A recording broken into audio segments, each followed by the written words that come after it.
తమ్ముని కొడుతున్నావా? నిన్ను కూడా కొడతాడట వాడు, చూసినావా? వాడేమన్నా హుషారులేడు అనుకున్నావా?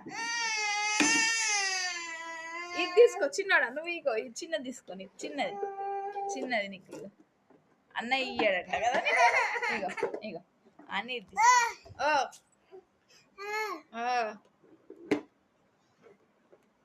వాడు మళ్ళీ నేను అన్ని వచ్చి పడతాడు.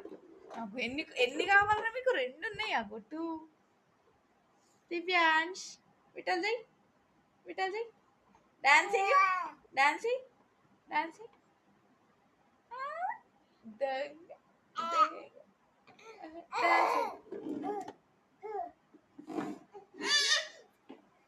అయ్యో కొట్టద్దు అట్లా తమ్ముడిని పప్ప. ఇక హాయ్ చెప్పు, నీ కొత్త కార్ చూపి అందరికి, కొత్త చూపి. అమ్మ ఎంత పెద్ద తీసుకున్నావు పప్ప, అది ఎక్కడ కొనుక్కున్నావు చెప్పురా.